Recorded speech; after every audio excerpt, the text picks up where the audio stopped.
Thank you so much for joining today's webinar, Footrot, an update. My name's Jodie Reseigh-O'Brien and I'm one of the AWI Extension South Australia team. I just want to also acknowledge the support that we have for tonight's webinar through Australian Wool Innovation, the South Australian Sheep Industry Fund, the Department of Primary Industries and Regions. If you'd like more information about AWI Extension, you can go to our website and please follow us on social media. Today's webinar is being recorded and we'll upload that to the AWI Extension YouTube channel in the coming days. We welcome you to revisit that and share it with others. Today we have two speakers. Our first is Kate Buck. Kate is an Animal Health Officer and the Footrot Program Manager with the Department of Primary Industries and Regions on Kangaroo Island, where she lives with her two teenagers and husband. Kate attended the University of Adelaide, Roseworthy campus. She's involved in the family farm business with her husband and in-laws. And the farm has 680 arable hectares and they lease another just over 1,000 hectares as well, running 1,500 head of sheep. Kate's worked for PIRSA for 8 years and has got extensive knowledge in Footrot at a personal and professional level and has got a passion for helping producers. Our second speaker tonight is Jim Walsh from Cooper's Animal Health. Jim has origins from a sheep and beef property in the southern tablelands of New South Wales. Jim has a Bachelor of Veterinary Science and accumulated experience from mixed veterinary practice, government, veterinary science, grazing property management and production animal consultancy. Jim joined Cooper's Animal Health in 2014 as a technical service veterinarian working across southeastern Australia, based in the southern riverina of New South Wales. At this time, I'll hand over to Kate. Thank you, Jodie. So tonight I'll be just going through the state Footrot management program that we have here in SA. I'm going to outline some of the changes that came into effect in 2025, including more trading options for infected and suspect flocks.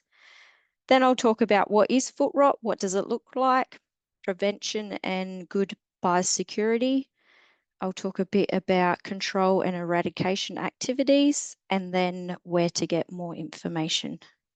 The SA Footrot Management Program is funded under the Sheep Industry Fund, administered by Livestock SA and delivered by PIRSA. In 2024, an external consultant was hired to do a review of the program. With no surprises, the review demonstrated that there were two main camps in the industry of opinions around how Footrot is managed in SA. There was Camp A, they wanted more regulation around the disease, and Camp B wanted less regulation around the disease.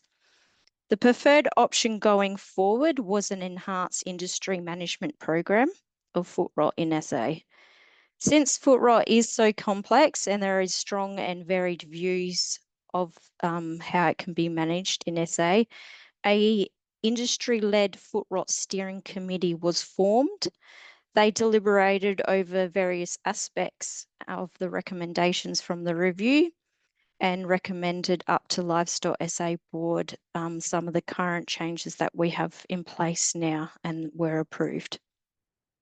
The updated aim of the program is to reduce the economic and animal welfare impacts of Footrot across SA sheep industry by enhancing the understanding, prevention, diagnosis and management of Footrot using a collaborative industry approach. Ongoing support is still available for producers, as well as support and training for Footrot contractors and private vets. Some of the key changes that came into effect in January 2025 is that Footrot is still a notifiable disease, but has been changed to report only.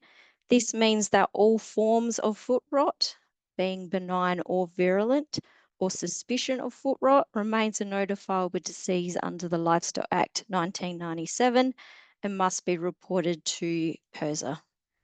Movement restrictions have been adjusted. There are more options available for infected and suspect flocks. They are now permitted to move sheep directly to another property, as long as there is prior notification of that foot rot status to the purchaser, and the status will remain with the purchased sheep. So mandatory notification of the foot rot status can be in 3 different ways. It can be a national sheep health declaration filled in. Remember, that is compulsory when there's any movement in SA anyway. A private sales agreement between the vendor and the purchaser, or a declaration on an online platform. Even though there is now more trading options for infected and suspect foot rot flocks, there are still legislative requirements under the Livestock Act that remain, so sheep are not mismanaged or treated poorly. A person must take all reasonable measures to control or eradicate the foot rot. A person must not do an act intending that or being recklessly indifferent as to whether livestock become affected or further affected with foot rot. Also, if anyone is wanting to bring sheep into SA that are from an infected or suspect flock, they do need Chief Inspector of Stock approval. And is anyone wanting to purchase stock and bring them to SA, please, my contact details is at the end of this presentation. You can ring me and I can assist with trying to get that approval for you. Some of the changes is mainly around the Southeast sale yards. So the sale weekly markets at Narracourt and Mount Gambier do have now Chief Inspector of Stock approval to accept sheep from infected or suspect flocks. At these sale yards, there is no placarding, but there is permanent signs erected at the facilities warning purchasers of the potential of foot rot at the sale yard, and all national sheep health declarations from that day is also stamped with the same warning. Staff will continue to have presence at these sales yards, checking that national sheep health declarations are present and filled in correctly. Any welfare or lameness will be investigated, as all sheep need to be fit to load. For new foot rot detection, samples will be taken and owners will be notified of the detection. So what is foot rot? It's a contagious bacterial disease that is in sheep and goats that cause lameness.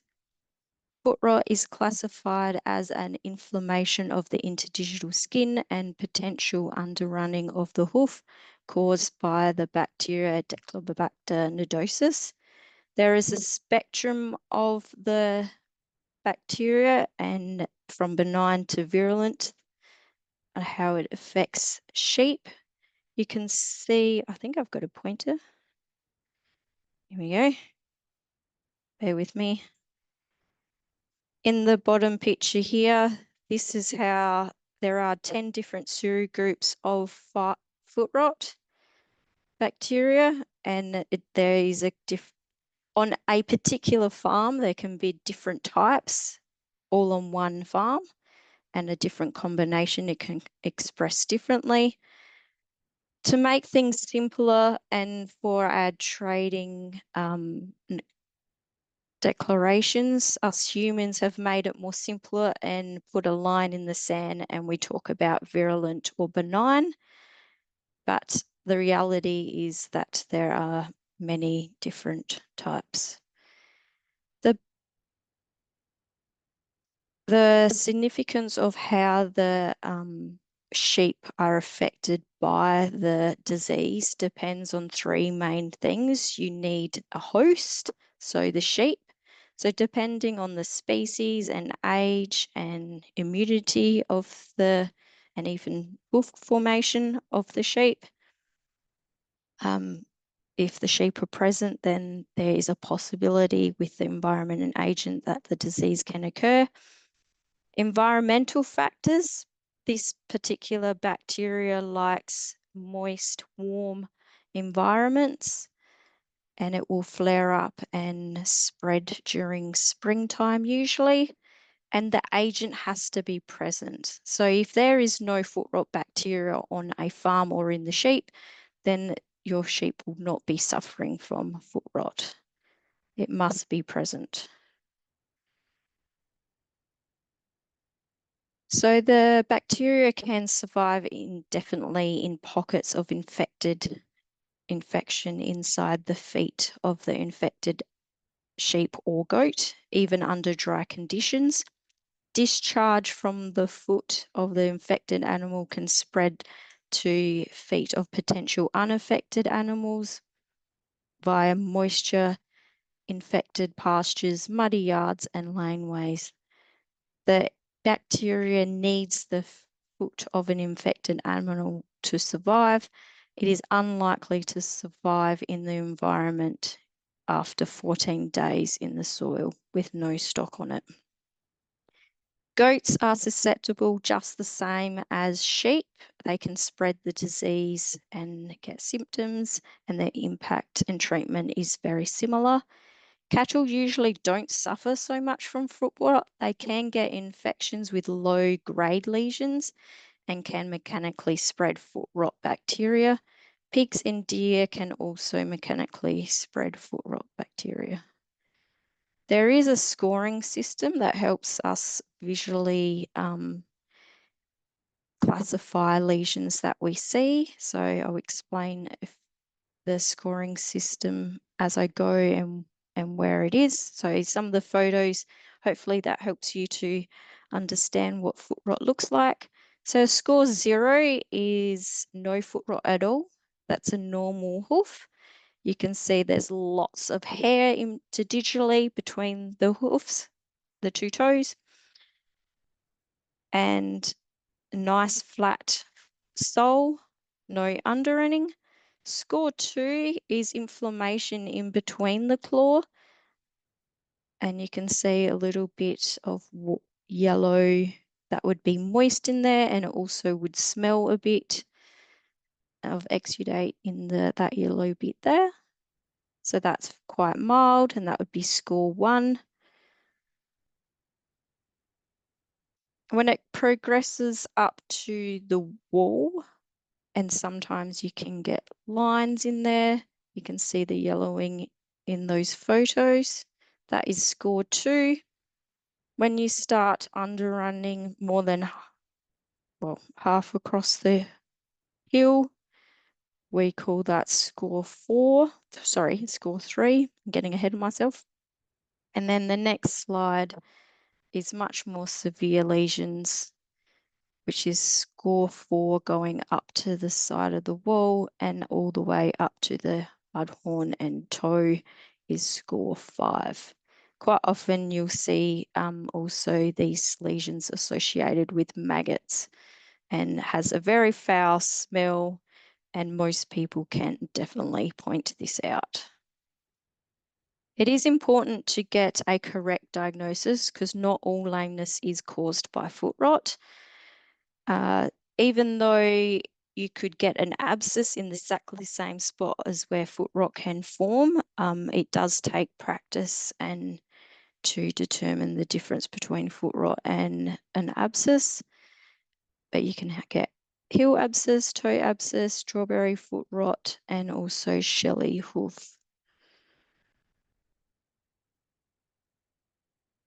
Remember also that if you find anything unusual, especially consultants and vets, that you can report anything unusual to the emergency animal disease hotline.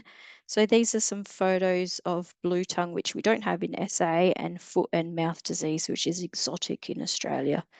The top right corner, you can see there's a blister interdigitally in the hoof there, and that is foot and mouth disease. We do not have these here, and it's important for us to engage with producers if they are unsure of what they're looking at, that we can help determine that and get some testing done. Preventing foot rot. It's always better to prevent than to cure. So stopping foot rot coming onto a property, in the first place is a much better option than trying to get rid of it when it has been established. So early detection is very critical. So if anyone does have any suspicion of lameness, please call your private vet or a PIRSA animal health officer so we can help straight away. Having good biosecurity practices definitely helps. Having sound boundary fences with barbs top and bottom, and fence, or even do not lamb down in a paddock next to your neighbours. That can be problematic sometimes. Trying to reduce the amount of lambs that are, or reduce any lambs going through the fence would be good. Having a stray management plan in place is also good. What happens when you do get a stray? Are you going to isolate that mob? You're going to foot bath that mob, keep them separate and monitor them for signs of foot rot. And also, if one of your sheep goes over the fence to your neighbours, what's the agreement? You don't want that sheep back. Make sure that you have those conversations with your neighbours. Also, having no or careful purchases of stock is also a good idea. A lot of studs are closed fox exactly for this reason, and also to reduce other animal health issues. If you do purchase stock for breeding and replacements, these are some of the tips that you can implement. Get an independent assessment to check that they don't have foot rot. Check the National Sheep Health Declaration. Ask questions. When did the last time they foot bath sheep? Any property history of foot rot. Inspect the sheep before arrival or on arrival as well. If you don't believe the truck is clean, you can also foot bath the sheep after arrival.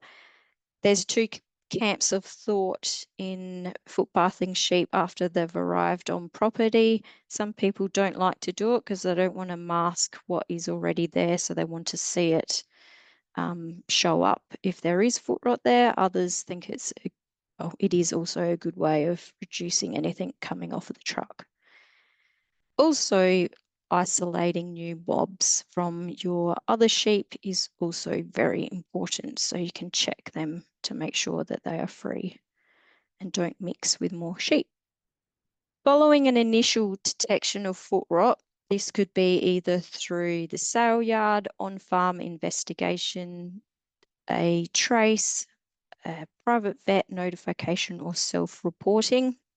The flock will be assigned a suspect foot rot status until a thorough on-property and laboratory diagnosis has been completed, and this usually happens during the springtime when the foot rot is active.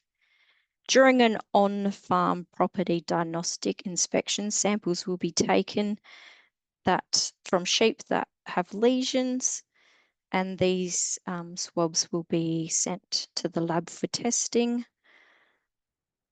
Sometimes these tests take up to 4 to 6 weeks to return, and the virulence results will also be returned. Your animal health officer in your area will provide and explain these results. Once your flock has had a final diagnosis, you will receive a phone call and a letter from PIRSA outlining your sheep movement options. If foot rot is confirmed, your flock, will be assigned an infected foot rot status. Foot rot must be declared on a National Sheep Health Declaration when sheep are being moved. Your animal health officer will offer to sit down and discuss a property disease management plan individually for that farm if they wish to do so, to either control or eradicate the disease. These officers will also provide producers with contact details of local foot rot contractors that can assist with summer inspections. I'll just go through briefly about treatment and eradication, but do be mindful every property is different, so I can't give specific information out tonight, but open to answer questions later. So treatment and control plans are aimed to lower the level of the disease, but it will not eradicate the disease from the property completely. Eradication plans are more involved and aim to eradicate it completely from the property. Inspections take place over summer when the disease is at its lowest. There are 3 options of how foot rot can be eradicated. The first 2 points here, 1 and 2, are similar. Inspect, treat, and cull is when infected animals with lower grade lesions can be retained and treated and allowed to, I guess, have a second chance to heal on the next inspection 4 to 6 weeks later. If those individual sheep have not healed, then they will get culled. So it's removing all forms of foot rot off the property. Option 2, inspect and cull, is just removing that treatment as a second chance for those with low grade lesions, and it's inspect and cull all infected sheep straight away. There are variations of 1 and 2 method, but in all cases there must be a clean muster for the programs to become successful. These programs all involved in inspections of hoof pairing, grinding, and foot bathing. They can be foot bathed after the inspection before they go out to the paddock, and placed on a clean paddock that has not had any stock on it for 14 days. Option 3 is a voluntary destocking. Usually this is not the most economical choice. Foot rot is eradicated by selling all sheep and not having any stock on the property or in that particular paddock for 14 days before restocking with a reliable source of uninfected sheep can occur after 14 days. Depending on the farm and the case, in some times a combination of all 3 or 2 of those options can be the option. For example, if you have a weather merino mob and they have high prevalence of virulent foot rot and it's a new incursion and other mobs are clean or suspected to be clean, you could destock that whole mob by selling them either over the hooks or to a feedlot once they are fit to load, and then do a program on the rest of the farm. That is also an option. So it is important to sit down with a consultant, private vet or animal health officer to go through a plan step by step and when activities are being implemented. I just will go through some of the treatments. So treatment is to reduce the lesions and cure some of the sheep. Treatments can include hoof pairing, but it needs to be correct hoof pairing with good training. We avoid trying to have blood when we're trimming. If you open up too much, and you can cause a lot more damage, so it's important to do it correctly. Foot bathing and or vaccination. We avoid recommending using antibiotics anymore because we want to reduce microbial resistance to antibiotics. There is the option of using Cooper's foot vaccination, and Jim will talk about that later on the best timing and the approaches, how you can use that vaccine. Foot bathing can occur in autumn if we have an early spring. There can be a flare-up of foot rot, and producers can also start foot bathing at the end of winter and all through during spring.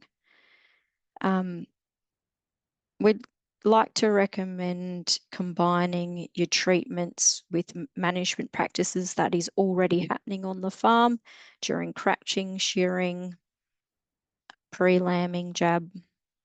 You don't necessarily always have to bring in sheep just to foot bath them. depending on the conditions. If a producer decides to do an eradication program, all foot bathing needs to cease 6 weeks prior to the first summer eradication inspection. And we also recommend that vaccinations have ceased 6 months prior to getting a clearance inspection. So that's after an eradication program. So we can come and check that it has been successful. There's a photo of our hydrometer there that we use to measure the zinc sulfate in the foot baths. There's a photo of the top right of an example of a foot bath, sheep walking into it. We recommend that zinc sulfate is at more than 10% and can go up to 20%. Adding a wetting agent also helps. For example, 1% of lauryl sulfate will help combine it into the hoof further. Baths you can stand in stock for 10 to 15 minutes, but also they can have a longer bath and can stand into the bath up to an hour. In order to eradicate foot rot from any given property, all bacteria must be killed or the infected sheep culled. Foot rot is a flock disease and easy to cure in one sheep, but is difficult to cure on a whole property. Some successful eradication tips I'll just go through now. So having good farm biosecurity is paramount.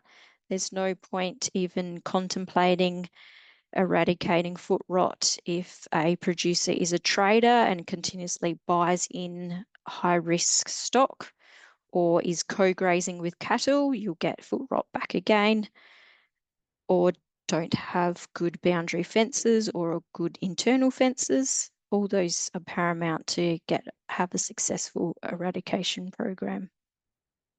Control and treatment can be done during the spread season, during springtime, to prepare for an eradication program. Then the inspections are during summer when the flock numbers, let's say after the lambs are sold, are at its lowest. And also the bacteria is less active during summertime. It's easier to kill the bacteria then, and there's less risk of it spreading. Going through rams before joining is advantageous. They are a prime source of infecting all the ewes, and it gives you time also to maybe resource more rams that are clean or do an extensive treatment program so they do not infect the ewes. Usually multiple inspections do occur, but there are other programs that only do one inspection now, but it's paramount that every single sheep and every hoof is inspected and no sheep are missed. So the aim is during those inspections is to remove any suspect, infected or high risk sheep in getting foot rot from the flock. And success is usually when there is a clear plan, everyone's on the same page, and there is a trained, skilled person or contractor that does the inspections. After inspections, the sheep can be foot bathed and put on a clean paddock, like I've mentioned before. And it is also ideal to keep all mobs separated as long as possible after inspection. So if there is a breakdown, then the whole farm isn't going to get foot rot again, just maybe a single mob. Eradication is successful and when there is no lesions identified in the following spring inspection. You can get more information about foot rot on the PIRSA website, as well as the Sheep Connect Foot Rot Guidebook, which is the picture up on the screen now. These are available online as well as at PIRSA offices, or you can email me and I can post you one. There is the list of animal health officers' phone numbers and addresses, and there is also below my contact details. If you have any personal questions that you prefer me to address to you personally, I can do that. And this is the end of my presentation for tonight. So I'll hand it over to Jim and we'll do questions after, once Jim has finished. Thanks for the opportunity to talk to the crew tonight. I suppose as part of the review that Kate talked about, it was decided that the Footvax vaccine, the Cooper's Avilis Footvax, will be made available over the counter in South Australia, which is why I'm here to talk about it. This vaccine has been around for a long time. I used it back in the late 80s, early 90s to help eradicate virulent foot rot from the farm that I grew up on, and it hasn't changed. Part of the requirement for the use of Footvax is that at the point of sale, we have been required to make available an information sheet, which has been put together with PIRSA. It basically details a lot of the information that Kate has just talked about, as well as, which includes some information about how to use the vaccine, but mostly about requirements and that the producer has to actually use the vaccine. We've also got a foot rot control and eradication manual, which is very similar to the state manuals, that every state has very good resources and that sort of thing. And people who decide to go down the path of control and eradication foot rot do rely on these materials because they're very detailed, very good, and it is can be a complex process to go through and try and sort things out. So the Footvax vaccine, it's an inactivated oil adjuvated vaccine. That means that when you use the vaccine, you are not introducing the bacteria to your farm. All you are doing is stimulating the immune system against the Dichelobacter nodosus that might be on your farm. It has oil in it. The oil is there to stimulate a better immune response. That has some consequences, which I'll talk about in the next couple of slides. It contains 10 strains of D. nodosus. The claim is to aid in the control of foot rot, treatment and prevention. There are 11 strains in Australia, which I'll cover off on that one probably at the end of the presentation. The claims on the vaccine are it protects against new infections by up to 80%. So if you have 100 sheep in your paddock that are vaccinated and we end up with a spread period, 80 of those will be protected against getting an infection. It's not 100%, but it's highly effective in reducing spread. It also aids in the treatment of existing infections with a claim of 50 to 60% cure rate. So of those 10 that might be in that paddock, hopefully 20 that might be left over in that paddock, hopefully 10 of those will actually cure with the use of the vaccine. So it certainly reduces the need for pairing and foot bathing, which is one of the things that people like about it. And that's also very useful when you can't actually get in to do foot bathing, such as during lambing time, and maybe in more remote out paddocks or out blocks. The serogroups that are in the vaccine are as listed there. These serogroups have all been shown to be present in Australia based on actual outbreaks and collections of samples. It's very likely that will have more than one strain. It's actually very common to have 2, 3, 4, or 5 strains on a farm, which makes the use of a multivalent vaccine of value.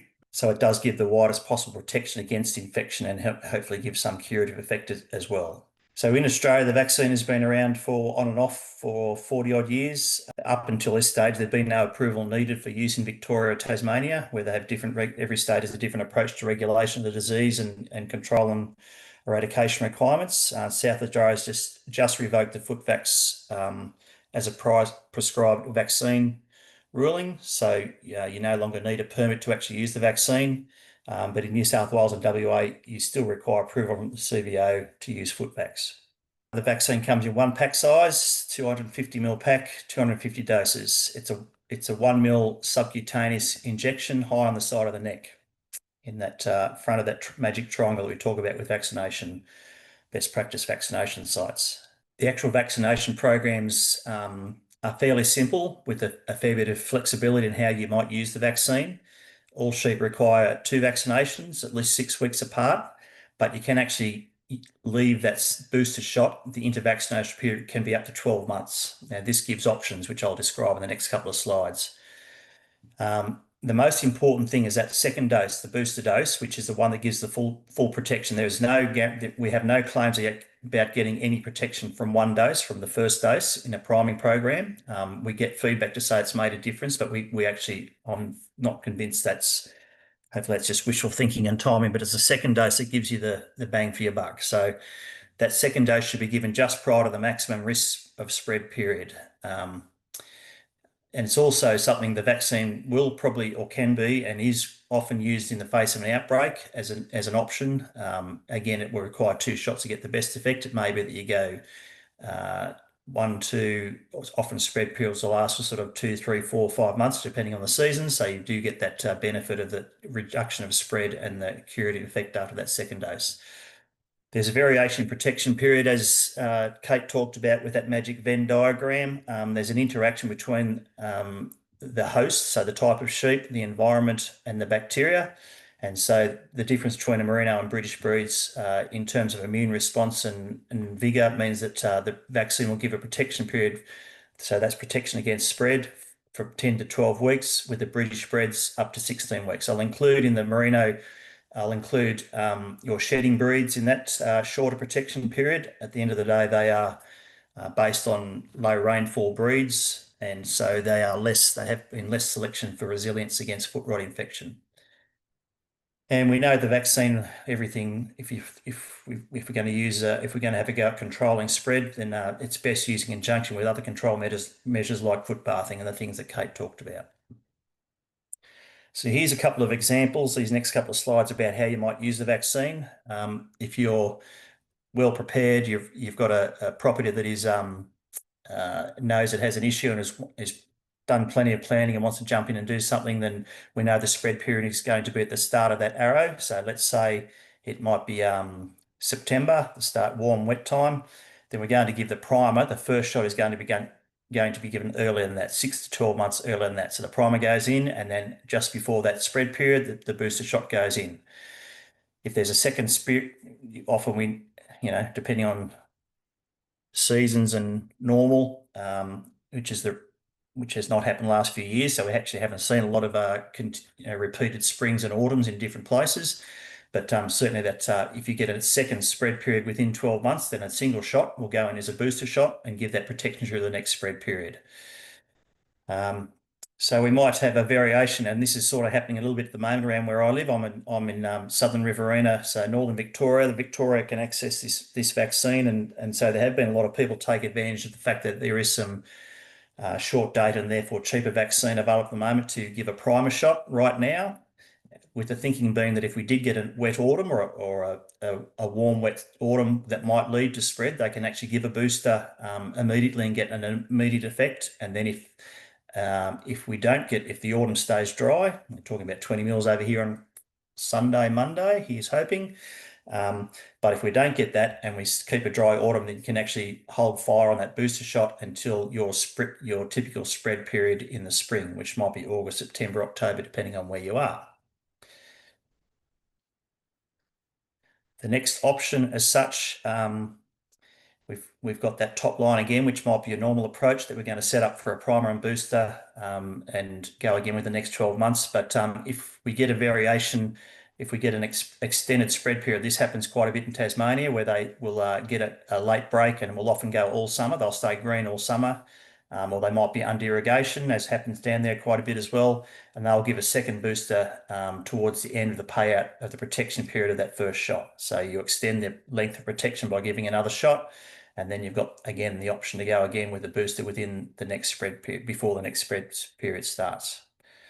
So there's a few variations on vaccination programs. The most important thing is to remember the booster needs to go into the animal just prior to the spread period. Now, that can sometimes be complicated with, say, lambing in July and thinking that we're not going to get a spread until August, September. A lot of people like to give, in southern Victoria, like to give the booster shot prior to lambing in the late winter, early spring, they'll often go in regardless, and it may not have any effect until halfway through the lambing time, but they're very happy to do that to keep the sheep upright, keep them walking, keep them grazing, keep them milking, reduce contamination on pasture to reduce infection of lambs, and then maybe give a vaccine to the lambs at lamb marking, depending on the season and the value of lambs, and maybe even a booster to the ewes at that lamb marking event anyway. So some of the things to be aware of with the vaccine, it can cause local reactions at the site of the injection. That's a lump, which is because of the oil. It will usually resolve within 3 to 6 weeks, and cause a little bit of local discoloration of wool for a little length of time, and sometimes a little clump of wool might fall out. If you go intradermal, so into the skin, you'll actually get quite a significant reaction, and if you go into the muscle, you'll also get quite a significant reaction. That's actually very important to take care with the vaccination, especially if you are vaccinating slaughter stock within 2 to 3 months of slaughter, as some animals may be subject to carcass trimming. And we know that once an inspector spots a reaction on a neck, they look very closely at that line of stock and even the next few lines of stock from that farm. So taking time and taking care with your subcutaneous vaccination is critical. As Kate has mentioned, South Australia requires that you don't vaccinate within 6 months of a clearance inspection. There is no maternal antibody protection, but you can vaccinate lambs in the cradle. You can, and people do, and we recommend sort of, if you're going to use the vaccine in rams, which a lot of people do, that you do it, you sort of you do it 6 weeks out to make sure and there shouldn't be, but to ensure that there's no effect on spermatogenesis. OH&S is really critical with this one. Be careful with self-injection. When you get a needle stick, there's a chance of a reaction that may be localized and confined, but if you actually inject 1 ml of this vaccine, it can actually cause significant reactions, and you need to seek prompt medical attention. It can cause local bruising, severe pain and swelling, especially if you end up in a finger or a joint, and it can be severe enough. And this is obviously doesn't happen very often, but it can have severe effects in terms of contracted tendons and even amputations. If pain persists for more than 12 hours after a medical exam, if you get sent home from the hospital and it's persisting, you need to go back and really annoy them. And we will hear about this. We always ask the person who's involved to talk to us about it. We can actually assist the medicos in how to approach this. Some medicos are all over this. So the Western Districts are very aware of oil-based vaccines, but some other areas aren't. So it's really we need to take some responsibility as producers to make sure the medicos know that this is serious. Some tips of using the vaccine: can be quite viscous, so you need to give it a gentle shake before using it and after use, during use, to keep it sort of suspended in suspension. It can be fairly viscous, so if there's really cold mornings and you're starting early, there is the ability to actually warm it up a little bit in a warm water bath. It helps the vaccine flow, and using a bigger gauge needle is sometimes recommended.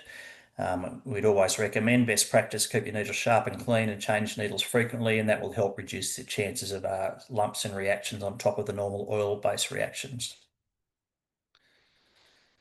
So nil withholding period, as is the case with most vaccines. Needs to be stored between 2 to 8 degrees, protected from light, and keep out of the reach of children as per normal, most normal vaccines. So that's me, Jodie. Thanks, Jim. We've got some questions that people submitted at registration. So, first question, and I might direct this to you, Kate. There is some people in the industry, producers and agents, who understand that if they use the vaccine, even as a precaution against their neighbours who may be infected, they'll be considered by PIRSA as having foot rot. Is this correct? No, that is false. It is not an assumption just because someone's used a vaccine that they have foot rot. A diagnostic inspection needs to be done, but it is suspicious, and I do recommend that people report it to PIRSA because it is a notifiable disease. If they have any suspicion or have lame sheep. Yep. So if you use the vaccine, you're not considered by it, unless you've had that inspection. To allay those concerns that people may have there. Fantastic, thank you. Another question, and I think we addressed this, Kate, you may have addressed this a bit previously about which of the sale yards, but this is this producer or this person asked, a couple of weeks ago at the Narracourt market, there were a run of scanned lamb first cross ewes sold at the prime sale. There was nothing on the placards about this, but people understood the flock was under a Footrot order. What happens if, so that's one question. The second part is, what happens if I buy some of those ewes to my flock status and then, or can only Footrot infected flocks in South Australia buy these sheep? So there's a couple of parts to that question. Okay. So there is no Footrot orders in SA anymore. There's just some trading restrictions that they can't go in public sale yards other than Narracourt and Mount Gambier, as previously mentioned, and it needs to have prior notification. So there is no such thing as orders in SA. It is still a notifiable disease, but there's trading restrictions, as I mentioned. There is signage at the sale yard, so there may not be placards individually on pens, but buyers have had the warning. It's also stamped on the National Sheep Health Declarations. If a purchaser purchases those scanned-in lambs and takes them home and uses for breeders, then, or regardless, the status stays with those purchased sheep, and the PIRSA will be notifying them and assisting them with management options going forward. Obviously, we recommend that they're isolated, and it depends on that individual purchaser, what their circumstances are. They might already have Footrot in their flock, so it doesn't matter so much. And there are cases where not these particular line, but say they might buy some store lambs, put them on stubble, and then sell them in a month or 2 months' time. That's also allowed and fine. And the status stays with those sheep. And we work with the producer on when they'll sell them to change the status. I hope that answers the question. And anyone can purchase infected sheep. Yep. I think that was the third question. Yeah, that was, yep. So, yep. Can only Footrot infected flocks buy these sheep? Yep. So, as you said, anyone can buy them. So, yep, thank you. Jim, I might put this one to you. What strategy do you recommend for the control of serogroup M in the flock? Okay, good question. So a bit of background to why that question's popped up. We know that, as I've stated, the vaccine that we sell has got 10 strains in it. The only strain that it has not got in it is M strain. So that means a vaccine, if a farm has got M strain on it, or especially M strain alone, but often it will be in combination with other things, the vaccine will still have some effect, but the M strain will run rampant, as rampant as it can in the right conditions, and it will depend on whether it's benign or virulent as to how much damage it does. So it comes down to, in the absence of the vaccine to help, we revert to some of the discussion points that Kate talked about with control, which is foot bathing, rotating paddocks to clean paddocks, trying to minimise the spread using those tools. So foot bathing regularly as required, clean paddocks where you can, and then you will be relying on the summertime. If the goal is to eradicate, then we've controlled hopefully the spread as best we can without the use of a vaccine. Hopefully we're going to have if we try to eradicate, we're going to do a very thorough repeat inspections over the summer to cull any sheep that might be showing signs of foot lesions. I'm not a huge fan of antibiotics, to tell the truth, from previous experience where antibiotics are good, but in terms of eradicating, they can be problematic. So that again is something to discuss with your advisor, and hopefully with a thorough eradication inspection over a good, nice, hot, dry summer, you could eradicate M strain. along with the other strains on your farm. The other option is also to destock, as was listed in Kate's list. That's obviously radical and expensive, but it is an option. If it's confined to one group, you get one group of sheep that come onto your farm that comes back with foot rot, and you happen to do a swab for the type of the serotypes on your farm, which isn't done very often. But if you're suspicious, and you get an M strain, then suddenly you're more informed. There's a bit of background discussion going on about this. The reason this has popped up as a question is prior to Footvax being requested to come back onto the market as a multivalent option, there were single strain vaccines available, or bivalent strain vaccines available, where you would swab and serotype your farm. If you had only one or two strains on your farm, you could then get a custom-made vaccine. Those vaccines are more effective than Footvax in terms of control and eradication. They're 100%, or claims are virtually 100%. You still require to inspect feet to make sure it's worked, because obviously there's non-responders or you might miss a vaccine, but certainly they were an option. Now, unfortunately, there's a bit of red tape and politics happening in the background, and there's also a question about cost of registration of sero vaccines versus full registration. I think the M strain, if someone had an M strain, they should be able to get us a permit vaccine, but that's discussions happening in the background, along with the other strains that might be available. There's also problems with getting someone who thinks it's worth their while to produce these vaccines as a fully registered vaccine. So that's a little bit of discussion about the logistics of vaccines will help, but they're not everything. There's all sorts of other tools you must use as part of control of spread program. No, thanks, Jim. And if anyone's got any specific questions about serogroup M in their flocks, I'm sure Jim would happily have a chat with you about that. So please. I will make the comment, Jodie, it actually hasn't been diagnosed on many farms at all, but that's because not much swabbing happens. So, okay. So that's part of we'd love to get more swabbing done to see what prevalence of different strains are out there. Yeah. I guess if you want more info on some of those strains, I'm sure Jim or Kate can help you with that question. That's the questions I've got for this evening. Thank you for everyone for joining today's webinar. Kate and Jim, thank you for sharing your insights and expertise. If you've got other questions you might have about the foot rot, and please direct them to myself and I'll pass them on to our speakers. Happy to do that. Thank you everyone for joining our webinar, and have a lovely evening.